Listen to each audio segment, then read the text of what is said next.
nombre es Mercedes Ibarra, soy profesora del Departamento de Ingeniería Energética de la Escuela de Ingenieros Industriales de la UNED.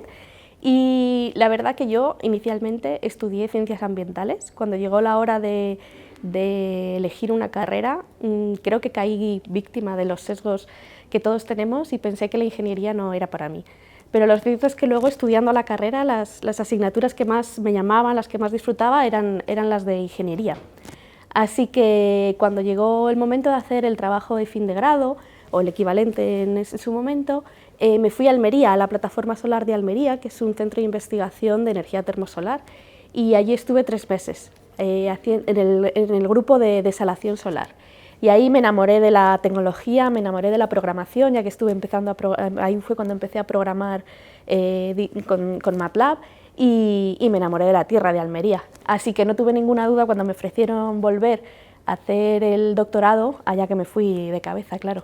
Estudiar una ingeniería siempre es difícil, siempre es un reto, tanto para hombres como para mujeres, pero el llegar a ser ingeniero yo creo que es relativamente fácil en el sentido de que es objetivo, tienes que aprender algo, estudiar un examen, aprobar, depende de ti mismo. Yo creo que lo más difícil de ser ingeniera es quedarse, es luchar contra una cultura un poco hostil, no porque la gente sea hostil, sino porque la manera de hacer las cosas no está acostumbrada a que no seas un hombre blanco estándar, ¿no? Me he cruzado con mucha gente muy buena a lo largo de mi carrera.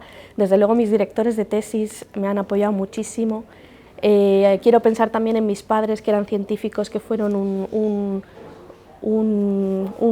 ejemplo a seguir, pero yo sobre todo quiero pensar no tanto en mentores, sino en compañeras, en la sororidad que hay entre las mujeres que estamos en este campo y cómo ayudarnos entre nosotras nos hace avanzar, nos apoyamos, profesoras que me han impulsado a ir un poquito más allá.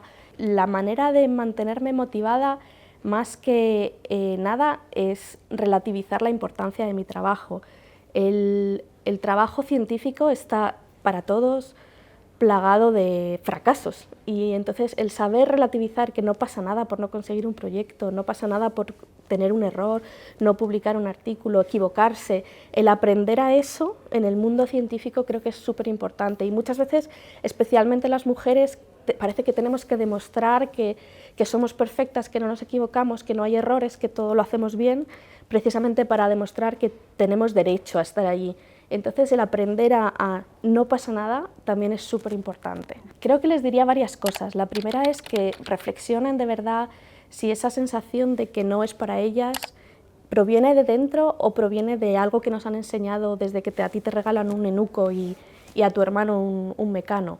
Que piensen de verdad si una disciplina científica, ingenieril, matemática no puede servir para tantas cosas. Es que son unas herramientas tan fundamentales para poder hacer lo que quieras en el mundo, ¿no? Pero realmente lo que les diría a una persona así sería, no pasa nada, nadie vale más porque estudie una carrera científica o no. Lo que es importante al final es que uno haga lo que quiere con su vida y que tenga un impacto positivo en el mundo, ¿no?